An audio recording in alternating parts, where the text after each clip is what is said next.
এক দেশ এক ভোটটা ওটা ওটা অত সহজ নয়, ওটা একটা এটা এদের একটা গেম প্ল্যান, এটা একটা করে রাখছে, কিন্তু এটাকে মানে কার্যকরী করা হ্যাঁ এখন করতে পারবে না। এগুলো ওরা অনেক কিছু চায় যেগুলো মানে ইমপ্লিমেন্ট করা বেশ কঠিন আছে, কারণ এখন এই অবস্থায় এখন মানে ওই 2/3 মেজরিটি পাওয়া সেটা সম্ভব নয়। হ্যাঁ বেশ কঠিন, যাই না 29-এর পরে কী হবে আমি বলতে পারছি না, কিন্তু এখনও পর্যন্ত সেই অবস্থাটা নেই। তো কিন্তু আজকে এটা সবাই আমরা বুঝি যে ঐক্যবদ্ধ না হলে বিজেপিকে হারানো যাবে না। আজকে এটা সবাই বোঝে যে এই যে যদি ইন্ডিয়া জোটটা ঠিকমতো থাকতো, আজকে মহারাষ্ট্রে যদি ইন্ডিয়া জোটের যত নেতা আছে, হ্যাঁ কংগ্রেসের নেতারা তো বটেই, তারপরে মহারাষ্ট্রের শারদ পাওয়ার বা উদ্ধব ঠাকরে এরা তো আছেই, ওখানকারই লোক, কিন্তু তার সাথে যদি মমতা ব্যানার্জি যেত, যদি অখিলেশ যাদব যেত, যদি তেজস্বী যাদব যেত বা স্ট্যালিন যেত, আরও মানে সমস্ত ইন্ডিয়া যত শরিক আছে সমস্ত নেতারা যদি ওখানে গিয়ে একসাথে মিটিং করতো, পুরো মানে হাওয়াটাই বদলে যেত। এইটা কি আমরা বুঝি, তারা বোঝে না?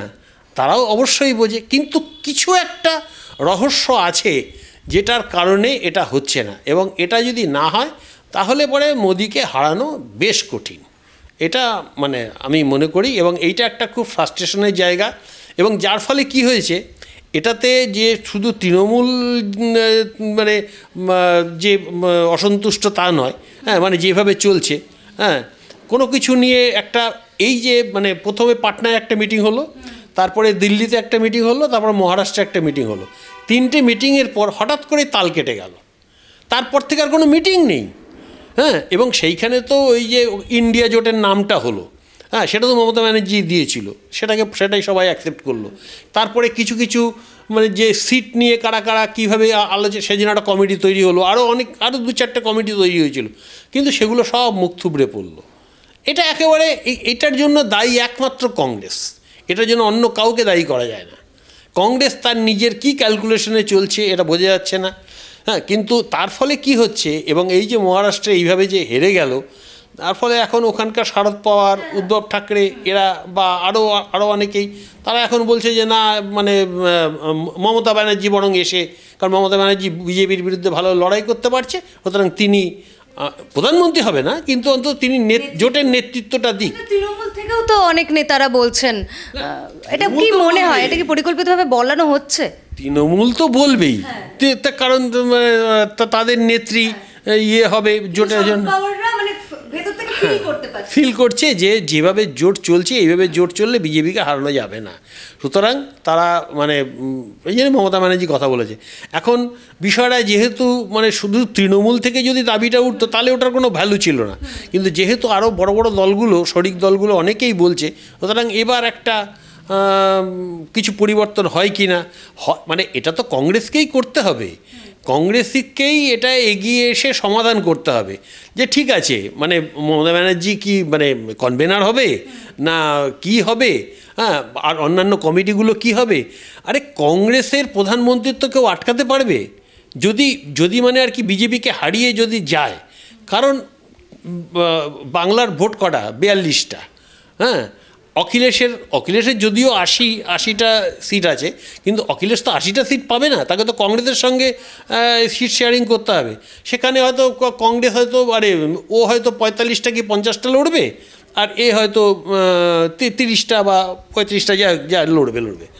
কিন্তু সুতরাং ওখানেও যে একচ্ছত্র নয়, যদিও এখানে পশ্চিমবঙ্গে মমতা ব্যানার্জি একা একা লড়ে, 42টার মধ্যে আমি ধরে এলাম 35টা না হোক 40টাই পেল, হ্যাঁ 40টা নিয়ে আর একটা হিসেব আছে, সেটা হচ্ছে যে আমাদের এখানে ম্যাজিক ফিগার হচ্ছে 272, কিন্তু একটা যদি স্থায়ী সরকার করতে হয় তাহলে পরে অন্তত 300 আসন লাগবে, নইলে পরে কিন্তু টলমলে সরকার হয়ে যাবে।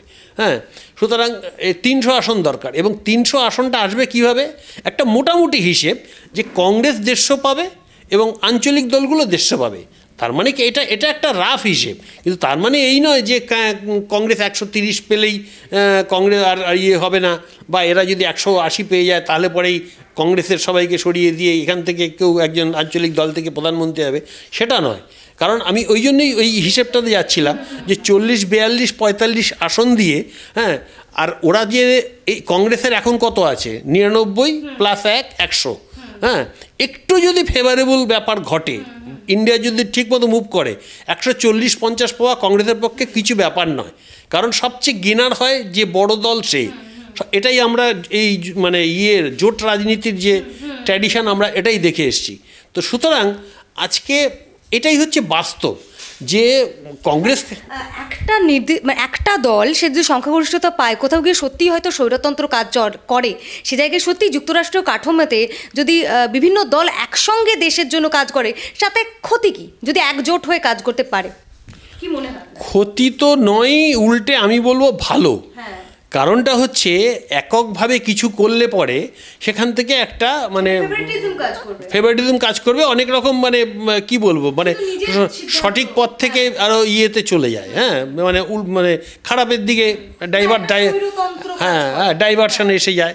কিন্তু যদি আজকে যদি একটা জোট থাকে, তাহলে পরে জোটের তো একটা নিয়ম থাকবে, সেই নিয়ম অনুযায়ী সবাইকে চলতে হবে, ইচ্ছে মতো চলতে পারবে না। সবার মতামত যখন এক জায়গায় আসবে, একটা সঠিক পথ সংগ্রহ, একটা কমন প্রোগ্রাম হবে, হ্যাঁ, সেখানে আজকে আমাদের এখানে শিক্ষা বা স্বাস্থ্য এগুলোতে বাজেটের এত কম টাকা অ্যালোকেশন হয় যে এইটা দিয়ে এত বড় আমাদের 140-50 কোটির দেশ এখন, হ্যাঁ, এত বড় দেশে আমাদের যদি মানুষকে শিক্ষা এবং স্বাস্থ্যের ব্যাপারে আরও বেশি অ্যালোকেশন দরকার। আমরা যদি সবসময় প্রতিবেশী দেশগুলোর সঙ্গে সব শত্রুতা করে খালি প্রতিরক্ষা খাতেই যদি ব্যয় বাড়িয়ে যাই, তাহলে পরে তো আমাদের দেশের উন্নতিটা তো মানে শিক্ষা স্বাস্থ্য দিয়েই তো আসল উন্নতিটা হবে, ভবিষ্যৎটা তো এখান থেকে তৈরি হয়। সুতরাং আজকে আমাদের চেষ্টা করতে হবে যে যাতে নাকি প্রতিরক্ষা আমাদের প্রতিবেশী দেশগুলোর সঙ্গে সম্পর্ক ভালো রাখা, তাদের সঙ্গে আলাপ আলোচনার মধ্য দিয়ে কোনো সমস্যাগুলোকে মিটিয়ে নেওয়া, এবং প্রতিরক্ষা খাতে আমাদের ব্যয় কমিয়ে এই দিকে শিক্ষা এবং স্বাস্থ্যের ক্ষেত্রে আমরা যদি 5% মানে মিনিমাম অন্তত এখানে বাজেটের অ্যালোকেশনটা আনতে পারি। 10% করতে পারলে খুবই ভালো, এখন এই মুহূর্তে 10% ভাবা যাচ্ছে না, কিন্তু মানে অন্তত মিনিমাম 5% হলেও আগের থেকে অনেকটা বেটার হবে, অনেক ভালো কাজকর্ম করা যাবে। আজকে এই গরিব মানুষেরা তাদের যে স্বাস্থ্যের জন্য তারা কোথায়, তারা সরকারি হাসপাতাল ছাড়া তারা তো এই প্রাইভেট হাসপাতালগুলোতে তারা তো গিয়ে মানে কোনো করতে পারে না, দাঁড়াতেই পারে না। সেখানে তো একটা ভর্তি করতে গেলেই বলবে আগে আপনি 1 লাখ টাকা জমা দিন। একটা গরিব মানুষ কোত্থেকে 1 লাখ টাকা জমা দেবে? হ্যাঁ, তার মধ্যেও এই যে মাঝখানে যে গণ্ডগোল হলো, বহু লোককে বাধ্য হয়ে যেতে হয়েছে, ঘটিবাটি বেঁচেও যেতে হয়েছে। যাই হোক, কিন্তু আমাদের কথা হচ্ছে যে সরকারি স্বাস্থ্য ব্যবস্থাকে আরও বেশি প্রসার ঘটানো দরকার, আরও বেশিকে মানুষকে এই মানে জনস্বাস্থ্যের বিষয়টাকে প্রাধান্য দেওয়া দরকার, এবং তার সঙ্গে শিক্ষা না হলে শিক্ষাই মানুষের চেতনা আনে, এবং মানুষের যদি চেতনা আসে তাহলে পরেই মানুষের রাজনৈতিক সচেতনতা বাড়বে, এবং রাজনৈতিক সচেতনতা মানুষ যত বাড়বে তত আমাদের দেশে মানে যেহেতু গণতান্ত্রিক ব্যবস্থা আছে, সুতরাং শাসক দলকে ইচ্ছাই হোক অনিচ্ছাই হোক মানুষের জন্য কাজ করতে হবে। এইটার জন্য শিক্ষা এবং স্বাস্থ্যের এইটা এত জরুরি। যদি কাজ করার জন্যই তো রাজনৈতিক দলগুলোর রাজনীতি করেন, এইটাই তো দাবি করে থাকেন যে মানুষের জন্য কাজ করব তাই রাজনীতি করছি। সংসদীয় গণতন্ত্রের একটা সব কিছুরই তো ভালো মন্দ আছে। সংসদীয় গণতন্ত্রের একটা দোষ হচ্ছে যে এখানে যেহেতু দলভিত্তিক, হ্যাঁ, সেখানে সবাই না দলের কথাটাকে আগে ভাবে। ব্যাপারটা হচ্ছে কি, এই যে মমতা ব্যানার্জি লক্ষ্মীর ভাণ্ডার করেছে, মানুষকে উপকার করাটা নিশ্চয়ই একটা তার লক্ষ্য আছে, কিন্তু তার থেকেও বড় হচ্ছে ভোট পেতে হবে। আজকে লক্ষ্মীর ভাণ্ডারের আমি করছি, হ্যাঁ,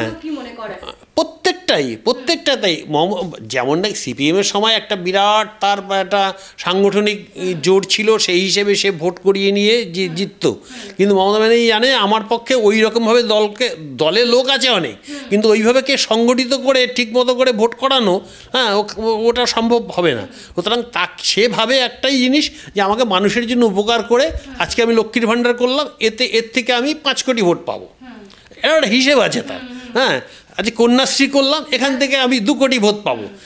এই রকম করে আমাকে জিততে গেলে আমার মানে টোটাল আমার এখানে জনসংখ্যা 10 কোটি, তার মধ্যে হয়তো 10 কোটি 7 কোটি হয়তো ভোটার, তার মধ্যে 60-70% ভোট দেয়। একটা হিসেব আছে, হিসেব করে তাকে জানি আমি মিনিমাম এই জায়গাটা আমাকে পৌঁছতে গেলে আমার জয়টা নিশ্চয়। যদি আমরা লক্ষ্য করি, বিরোধী ভোট কিন্তু ব্যাপক পরিমাণে রয়েছে। যে ভোটের যদি শতকরা হিসেবটা করি, সেক্ষেত্রে ভাগ হয়ে যায় বলে, এবং মানে যে ভোটটা উনি পান একভাবে যেহেতু শতকরা পেয়ে যান, সেই জন্য হয়তো জিতে যান। আর এই অঙ্কটা হিসেব করে চলা হয় বলেই হয়তো ভোট অঙ্কে জিতে যান। না, সেটা তো আছেই, কারণ এখানে এমনিতেই যদি ট্রায়াঙ্গুলার ফাইট হয়, আজকে যদি সিপিএম একটু বাড়ে তাহলে কিন্তু মমতারই সুবিধে। হ্যাঁ, কিন্তু সিপিএম তো সেরকমভাবে খুব একটা বাড়তে পারছে না, ওই 5-6-7 মধ্যেই ঘোরাঘুরি করছে। হ্যাঁ, কিন্তু যেটা ভয়ের ব্যাপার সেটা হচ্ছে বিজেপির সাথে মমতার ডিফারেন্সটা কিন্তু খুব মানে খুব বেশি নেই। হ্যাঁ, এই মানে 5-7% হলেই আবার উল্টো দিকে তো 5 কমে যাবে, এদিকে 5 বেড়ে যাবে, 5 কমে যাবে। সুতরাং মানে 5% ভোটে 5-7% ভোটে এদিক ওদিক হলেই কিন্তু মমতার 26-এ বিজেপির জেতার একটা সম্ভাবনা আছেই, মানে যদি তারা চেষ্টা করে জিতে যেতে পারে। এটা আমার খুব একটা মনে হচ্ছে না।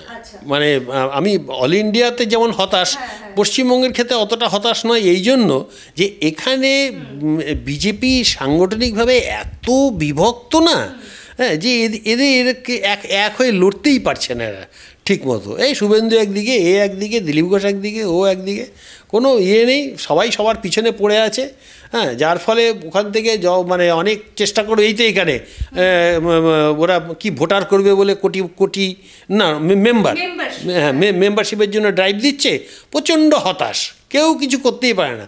এই তো দেখা যাচ্ছে যে কোনো মানে বুথের এজেন্টই বসাতে পারে না। হ্যাঁ, এই আলিপুরদুয়ার তো কীভাবে মানে যেটা ওদের জেতা জায়গা সেই জায়গাটাও চলে গেল।